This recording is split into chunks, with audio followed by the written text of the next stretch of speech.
Okay, last night was tough, but I got to ask, why is our second best player only taking 6 shots? Where in the world is Bam?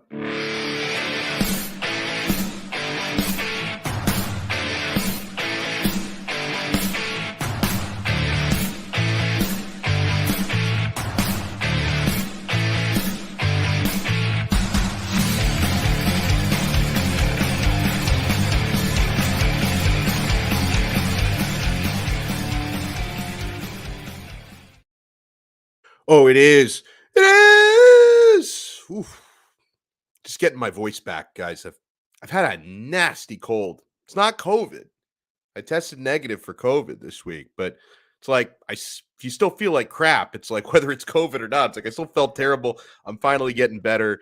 Thank you so much. It is Friday episode of Donno Daily here on the 5 Reasons Sports Network. I am Alex Donno. Going to be talking about what was like sports Armageddon last night. Yeah, I saw some people referring to that Thursday night with the game 2 losses by the Miami Heat, who got blown out. They got their doors blown off at FTX Arena, had been 7-0 at home in these playoffs. That changed in a big way last night, 127-102.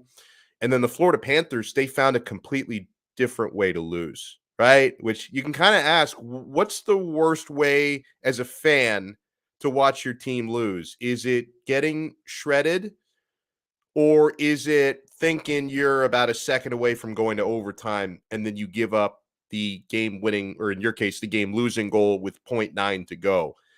I'm going to go with the second one is worse as a fan. As a player, that's probably a different conversation, but I think as a fan, it's probably worse thinking, hey, like, especially if you're at the arena, right? Like you're at the FTX Arena last night, third quarter, you're like, all right, time to bounce, beat the traffic, halftime, beat the traffic, whatever.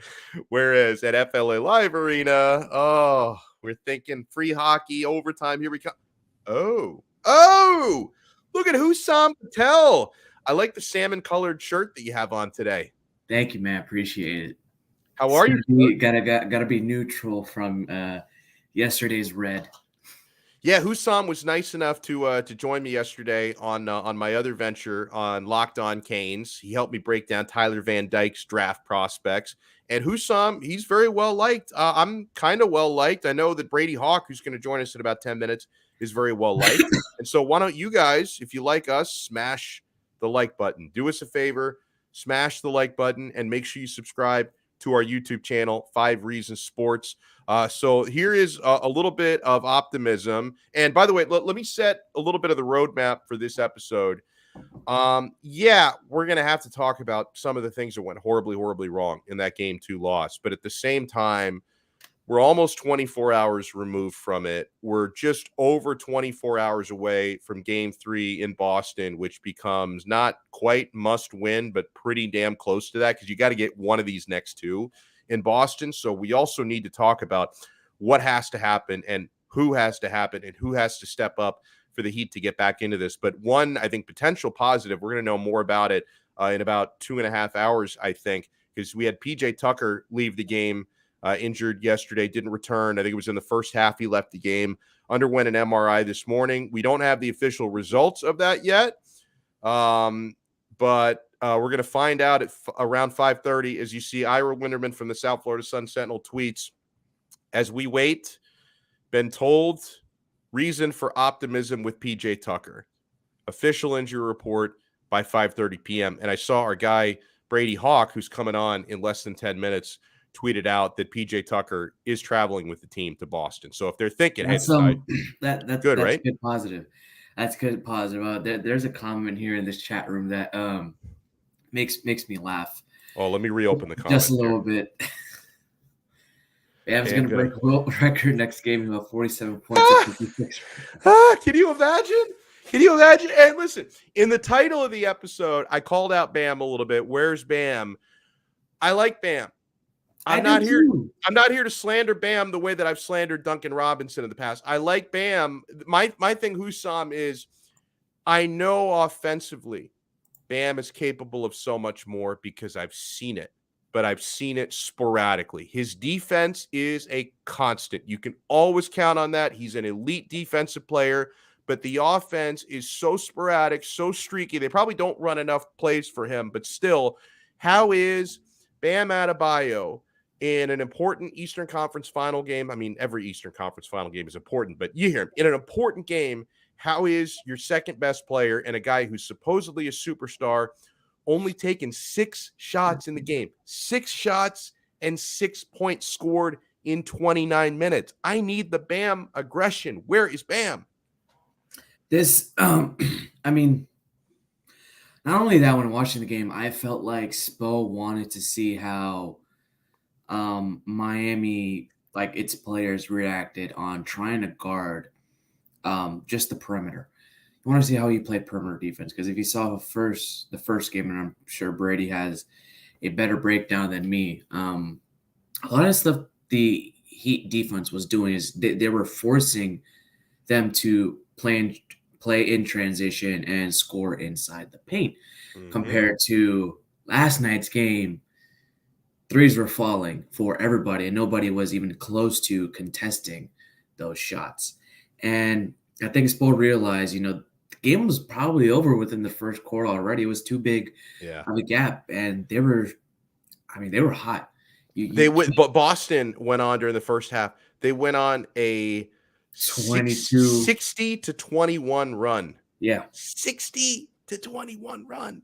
I mean, at that point, the game was already out of reach, and Spo was like, I got a feeling he knew exactly what to do. I mean, the game was a little bit closer, 127 to 102. I shut it off after the first. I was like, yeah, there's no way they're coming back. But I'm sure when Brady Hawk turned on the tape and broke down some film, there were some adjustments, and I do think you'll see better adjustments come for Game 3.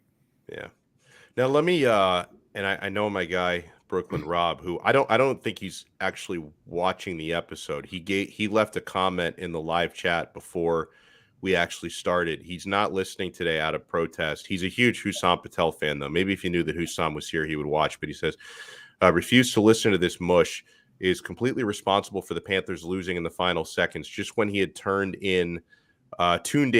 To make amends, he needs to bet the Celtics money line Saturday and the Tampa money line Sunday. Well, the Panthers and Tampa play Saturday and Sunday, so I should bet both. But it's the thing. I don't know if you were following my exploits on Twitter watching the Panthers game last night, Hussam. And so it's like I saw.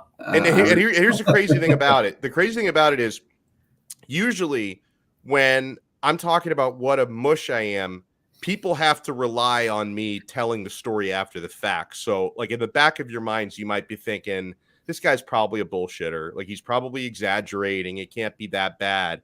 But I actually have tweets with timestamps documenting what a mush I am. So yesterday, I missed. Did you have one for Mackenzie Weegar yesterday?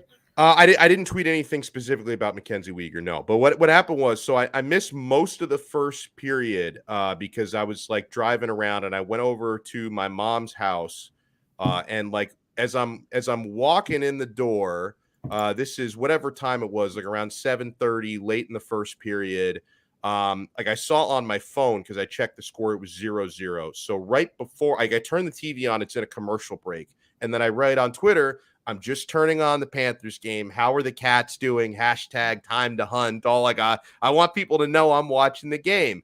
And then 10 seconds later, they're back from commercial. Tampa's on the power play. They score 1-0. So it's like right when I turn on the TV, they give up the first goal. And then the game's tied 1-1. I was at my mom's house. She didn't have 2 TV capability. So I'm just like, I'm watching the Heat game. I'm suffering. The Heat game goes to halftime. They're getting crushed. I turned the Panthers game back on, and then as I tweeted about, right when I turned the game back on, Tampa scores the game-winning goal with like a second left. And so it's like literally every time I flipped over to the Panthers-Lightning game, the Lightning scored. I killed the Panthers last night. I have documentation that the mush is real, and it's very embarrassing.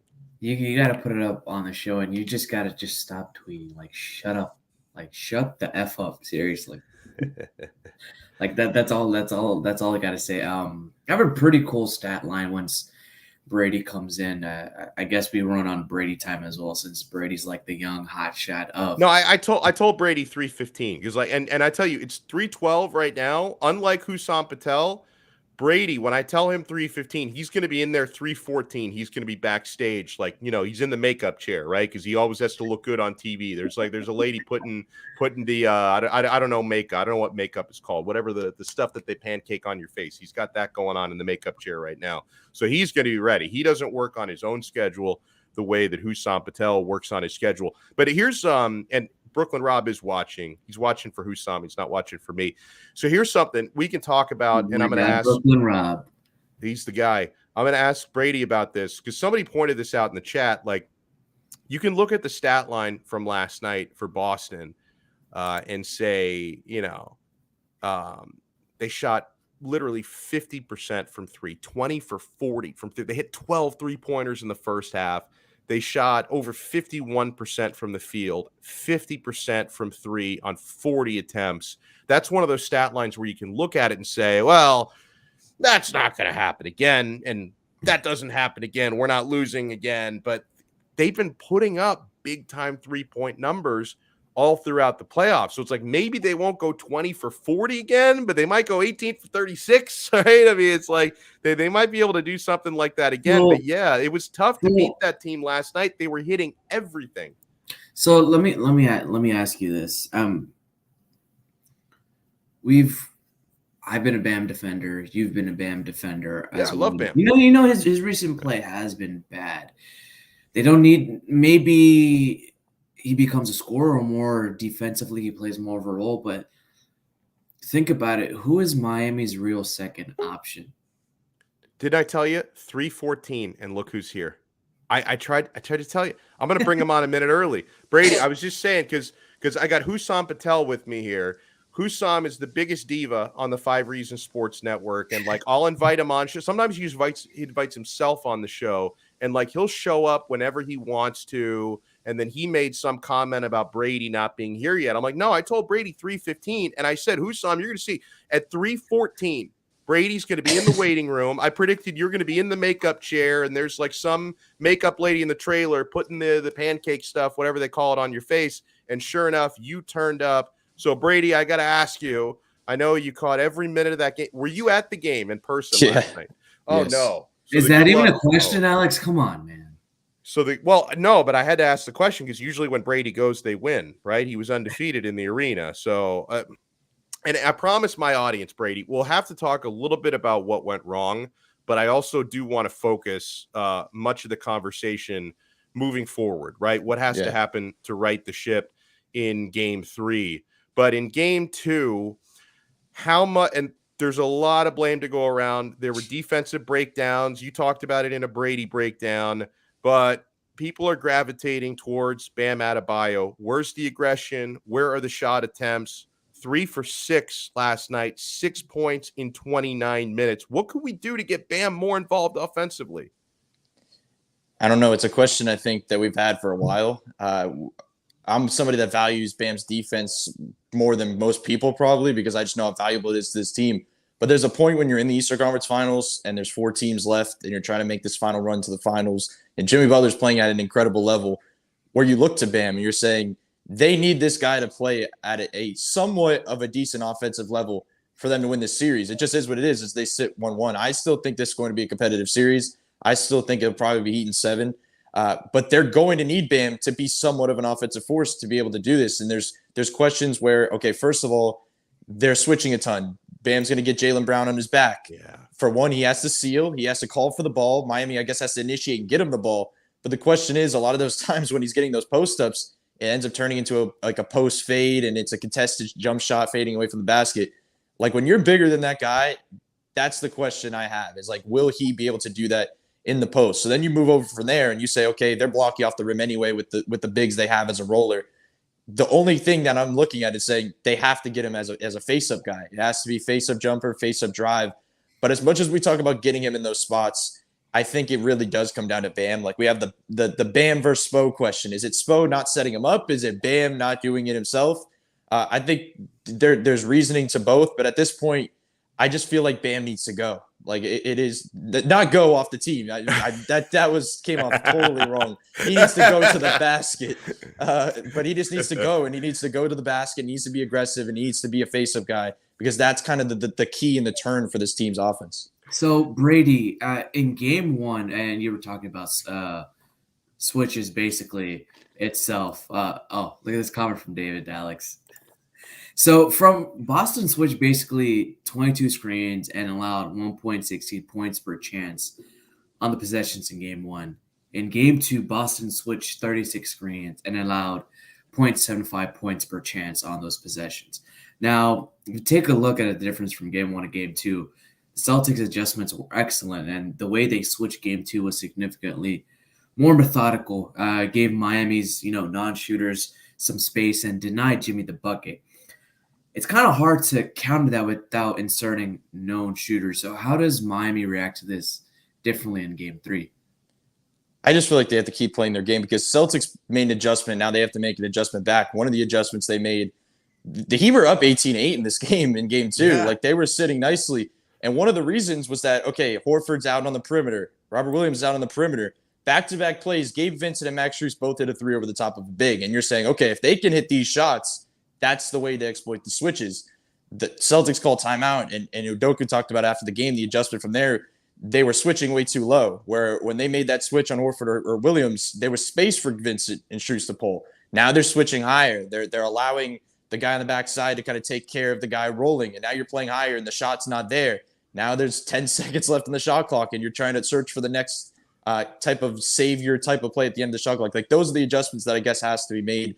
The other reason I think they switched a lot more, I kind of expected more switching in game two just because of the smart factor. Like they went a ton of drop in game one, which I thought was surprising in general. When Robert Williams was out there starting lineup at the 5 next to Grant, I thought they were going to be switching all over the place on the ball. They went drop. That was a little surprising.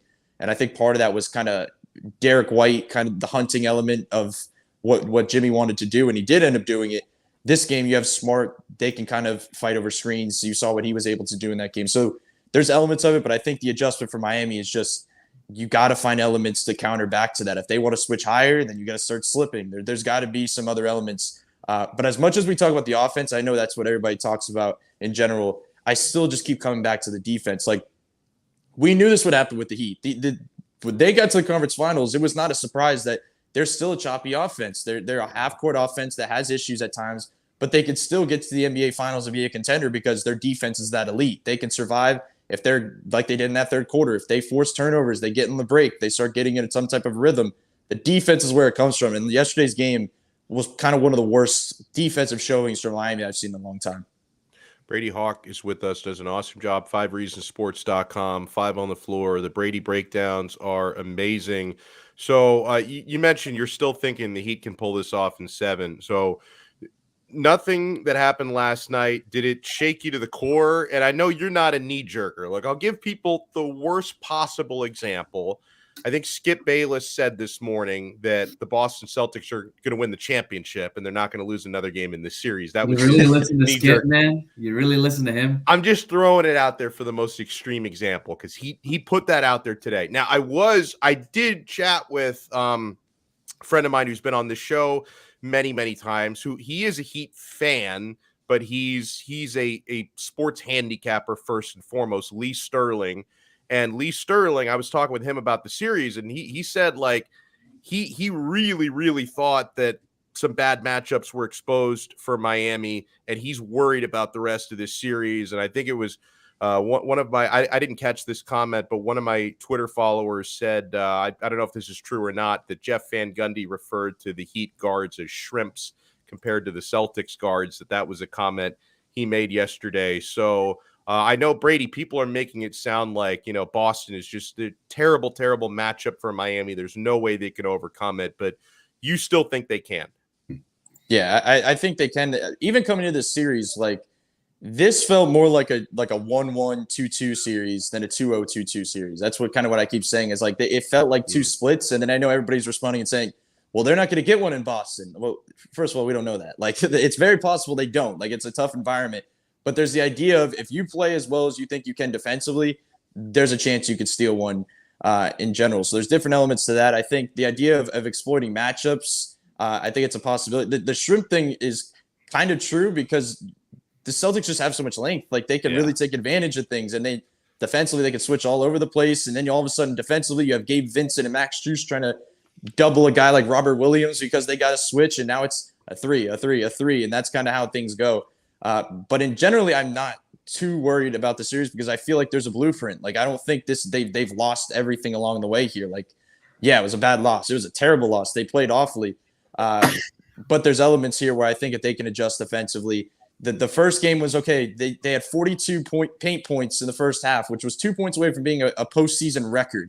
Okay, wow. So then they go into game 2 and they say, we're not going to allow the paint points to be a problem here. So we're going to pack the paint. We're going to double down low. And then all of a sudden, okay, now it's Al Horford and Robert Williams kicking out to the weak side corner, and they're swinging to the wing, and now it's an open three. So that's the adjustments that just happen in the natural flow of things, that they turns quickly. But people were saying after game 1, okay, Miami will never have another quarter like they had in that third quarter.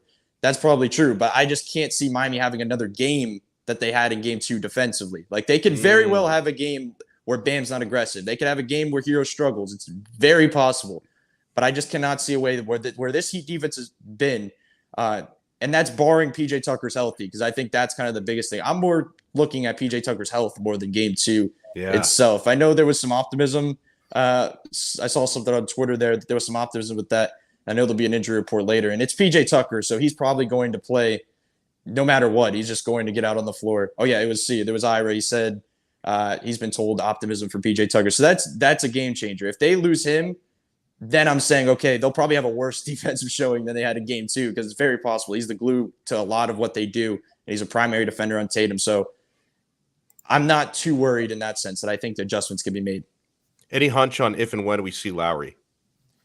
I honestly have no idea. I know the people were saying, Ethan even said like maybe the thing where until they lose, but it's just hard to see them rushing back. Like they lost, and it's just, I don't know if he's ready for game 3. I'm looking at like personally, and like no information or anything. I just think looking maybe like game 5-ish. Like he traveled to Philly, still in the second round series. He traveled to Boston.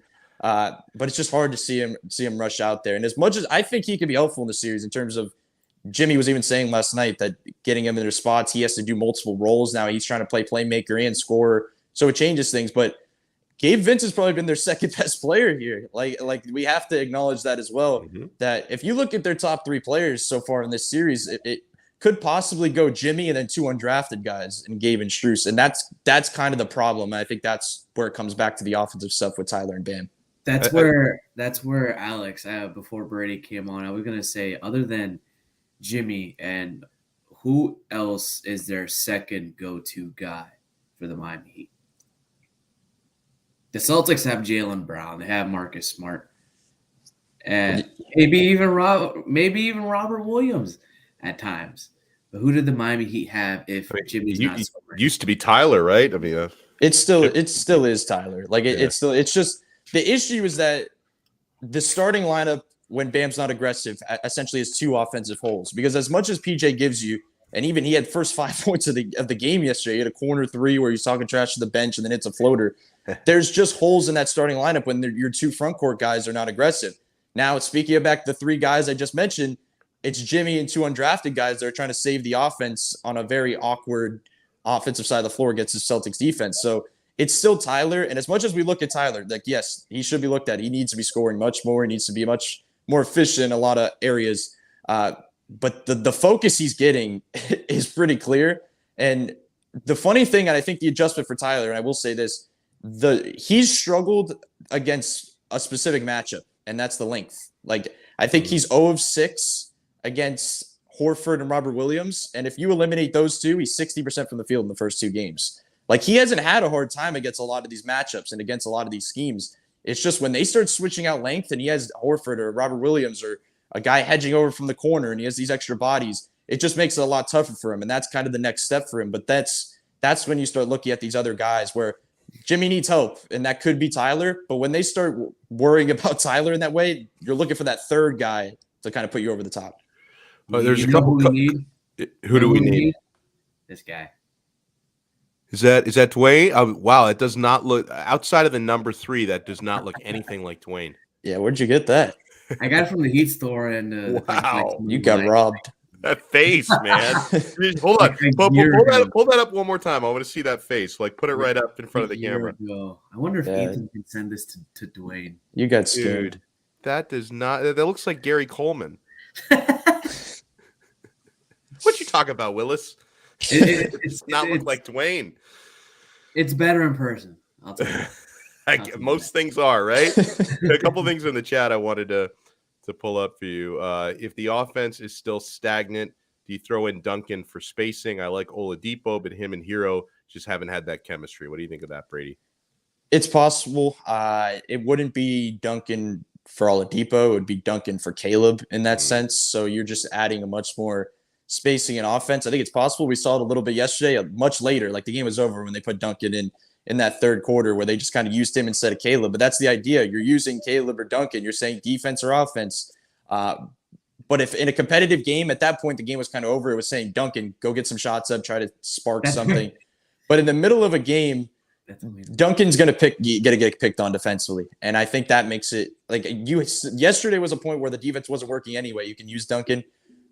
But ideally, you need to pride yourself on the defensive end. And if Duncan's out there getting picked on and getting fouls, it just kind of handcuffs you in a lot of ways offensive. So I don't know if we see it fully in the rotation, but I think he's utilized in certain parts. So you said the Heat can still win this in 7. That was my prediction before the series started. I'm sticking with it. The series is 1-1. I said it before it started. I think they're going to split the first 2 in Miami. Obviously, I didn't expect to get blown out by 25, but I said split the first 2, split the second 2, and then it becomes the 3-game series the rest of the way. So I'm going to stick with that. So Brady, what do you think happens in game 3? Is game 3 the one the Heat get in Boston, or might that have to wait an extra night? I'm really unsure about that because I've gone back and forth with that where I'm thinking the bounce back element of just coming back and they just have a lot to kind of take care of there. But the Boston game 3 crowd kind of boost that it gives you, like I feel like that's more of like a game 4 steal in my head. It kind of feels like, but there's elements like the adjustments have to be made. And if they just execute it defensively and they have PJ Tucker on the floor, let me say, because if he's not on the floor, that changes pretty much everything. It really does because the adjustments all shift. You don't really have a guy that can plug his role. You could put Caleb at the 4, I guess, but you're going smaller essentially against a team that's only getting bigger. But I think they can. I think they split this one. They just have to have a game where their second best player isn't a drafted player. And that sounds crazy, but it's just the element of they need Bam or Tyler in one of these games to be big. They just do. They need Jimmy and one other guy to kind of have it going where they can get a bucket at any time in the game. Because there's points. Jimmy had 29 points. It didn't feel like he had it totally going the entire game. And that's the Lowry element. He's trying to get everybody else going. He can score probably whenever he wants. And it's not the element of saying he can drop 60 at any time, but he can get to his spots and he can be efficient. They just need somebody else. And at this point, I think it's more likely to probably be Tyler looking ahead in game 3 or 4. Hussam, what do you think? Do the Heat still win the series or have you given up? Be honest with me. If you think the Celtics take it in 5, just let us know. Just watching, I feel like this series is definitely going to go to 7 games, but we don't know what PJ's status will be. Is this going to be the Miami Heat team from that Sixer series, or is this going to be the Miami Heat team that we've seen inconsistent on offense? Just that those inconsistencies on offense shine a light in these conference finals, and the defense does enough, but not enough to win the series. I got a feeling this is going to go to 7 series, but my thought is that the Celtics are going to win this in 7. Ooh. See, my thing is I'm picking Heat in 7. Now, you know what? This is kind of blown out of the water because the Heat just got killed at home. But my thinking before the series started, my thinking was if it gets to 7, you're not losing a game 7 at home. So if the Celtics were going to win, they do it in 6. If the Heat win, they do it in 7. But I don't know, man. Maybe Hussam's right because the Celtics, they had maybe the game 7, it would just be even better. They'd pep us blasting maybe in a game 7 at home. It's just a better atmosphere. But yeah, game 2 at home. I hope the Heat win in 5. That's what I want. I hope they win in 5. But realistically, I don't see it doing a 5-6 game series. Yeah, no, I don't feel that way either. Brady, before we let you run, sir, let the people know where they can find you. Twitter, all the breakdowns you do, and the next appearances you're going to make, because I know you're going to be all over it this weekend. Yeah, at Brady Hawk 305 on Twitter. The breakdowns are on this YouTube channel, on the 5 Reading Sports YouTube channel, and then 5 on the Floor, which I think we're about to record right now. All right, well, have fun with that. Brady, we'll see you, my friend. I'm sure we'll talk to you next week. Cool. Thank you for having me on. Good stuff there from Brady Hawk 305. I want to remind you folks that best way to support us here on the 5 Reasons Sports Network and on Donno Daily. And I know I haven't been daily this week. A lot of fill-ins on AM radio, not feeling well this week. It was a lot. So this has been like Donno sometimes daily the last couple of weeks. I was on Monday, Tuesday, and now Friday. I'll just pretend I've been here all week. But yeah, the best way to support us is to support our sponsors. Make sure you support Prize Picks. And honestly, it's like you're not going to feel like you're doing us a favor when you sign up at Prize Picks. Like you're doing yourself a favor because you can make money and you get a lot of enjoyment watching these NBA playoff games. We have Western Conference Finals, Game 2 tonight. Prize Picks is awesome. It is my favorite daily fantasy sports service because it's you versus the numbers. This combines my love for parlays and daily fantasy. You make selections that take you under a minute to select 2, 3, or 4 players if they're going to go over or under their fantasy projections. And another thing that makes Prize Picks really cool is you don't have to make all of your selections from the same game or even the same sport. Like you can select 2 basketball players and 2 hockey players tonight and win 10 times your money for getting 4 predictions correct. It's so much fun. It's really, really easy to cash in and cash out. So if you haven't signed up yet, sign up and make sure when you do, you use our code.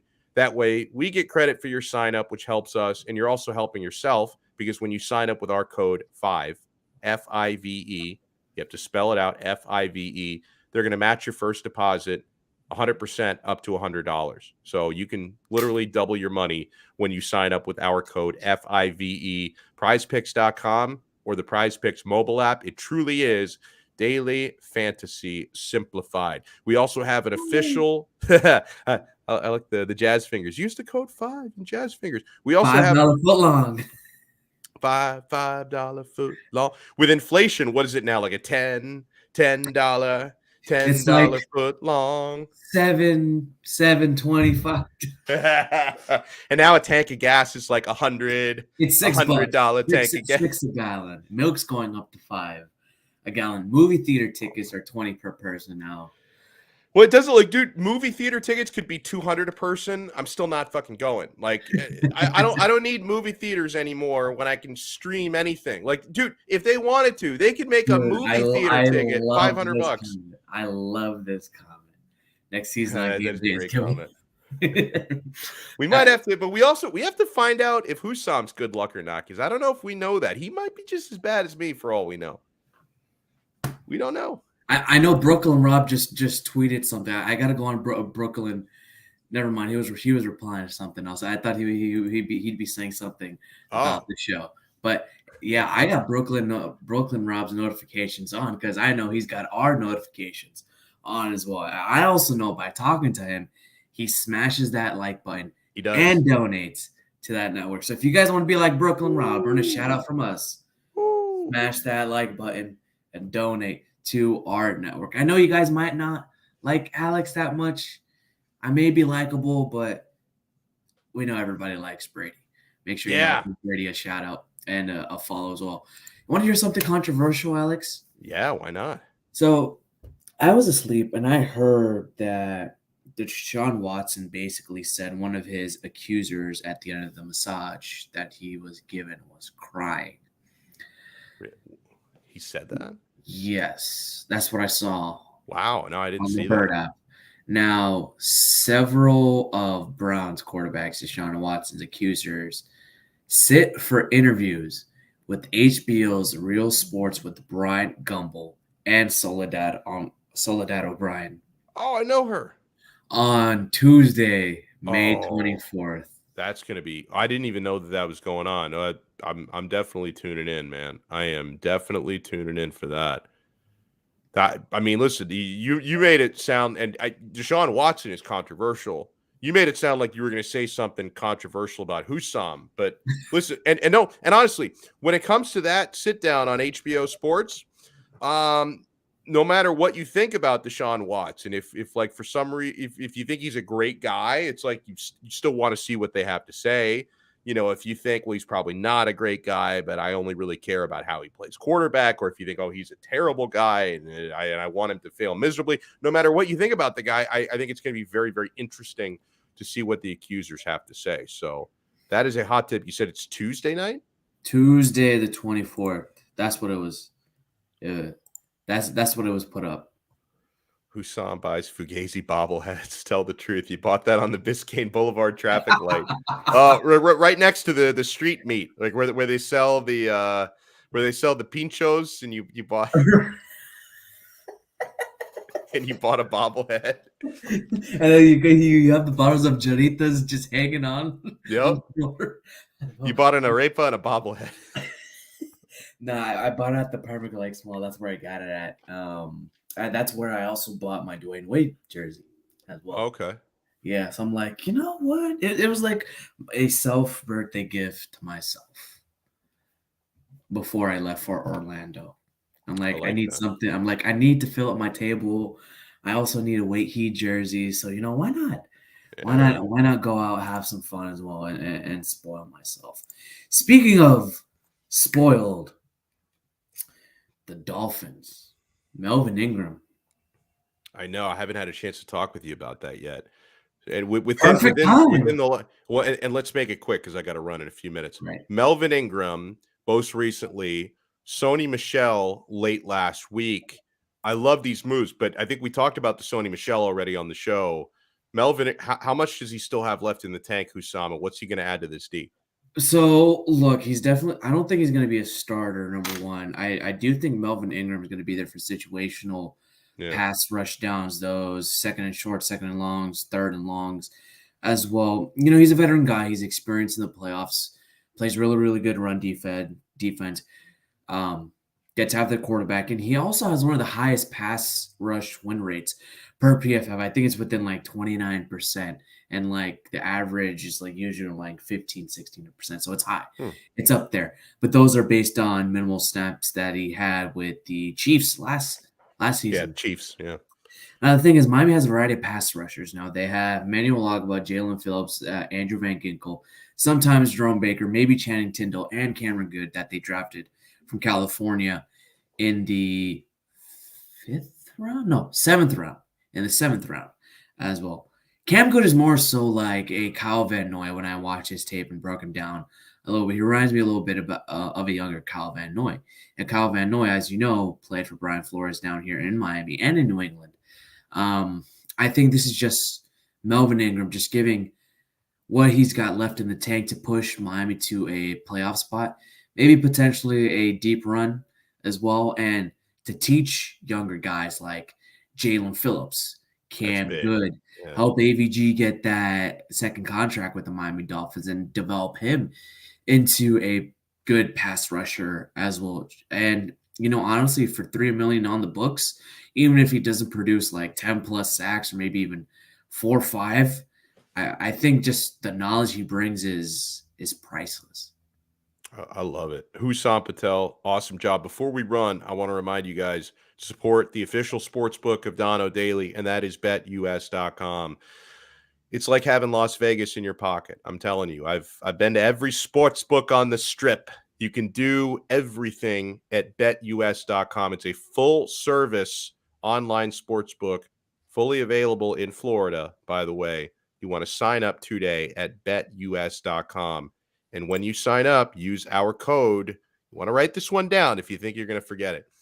5RSN125. That's 5RSN125. Use that code when you make your first deposit, and they're going to give you a 125% sign-up bonus. You deposit $100, they throw you $125 on top of that in free play money, and you can bet money lines, parlays, props, over-unders, Everyone loves though. I see these people put together these like 15, 20 team parlays. I mean, eventually you hit one of those, you move out to your own private island. So you can do all of that at betus.com. You can bet on these basketball playoff games, hockey playoff games.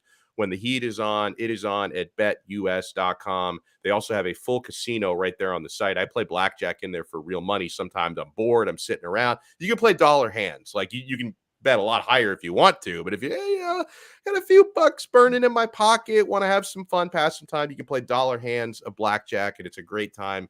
BetUS.com with our code 5RSN125. It is America's favorite sports book. It is the 3-decade leader. They've been around since before they had a website, okay? It was BetUS, and then it became BetUS.com. You bet, you win, you get paid. BetUS.com. Husam, you working on anything, either 5 Reasons, ATB Network, Fin Maniacs, anything you want to plug? Well, if Thor Nystrom from NBC Sports has replied back to me, he's not on Twitter lately as much as the draft has died down. We're looking to get the podcast back for the Scouting Combine tomorrow, talking about the Dolphins draft class, a little bit deep dives in depth and their undrafted class as well. OTA's kicked off this week as well. Just put up an article on the site this morning, just talking about the Miami Dolphins schedule, the 5 storylines. I put it up on Reddit and got called clickbait. I guess that's what I am now. I'm clickbait now. It works, man. Clickbait works, man. The thing is, like, you give people the way that I look at it, if you've got to use clickbait to get them in the door, then give them like good, honest content. You want to get them in. That's right. The way that I look at it. Right. So looking to fire the podcast back up, trying to get some, big name guests that we've had on the channel before, a couple PFF guys, just break down more into the prospects that the Miami Dolphins have. And then look forward to diving into the 2023 class on the podcast, getting those articles out as well. Just previewing some big name colleges, big name athletes as well, and maybe some athlete interviews as well. Oh, funny story, by the way. Cole Strange, who was on one of the very first episodes here on my and channel. You helped him get drafted way higher than we thought. I helped him get drafted to our rival team, the New England Patriots, basically. So what happened was that I talked to him a little bit. The opening night, he was watching the draft broadcast from his couch in Lenore City, Tennessee, with his dad, Greg.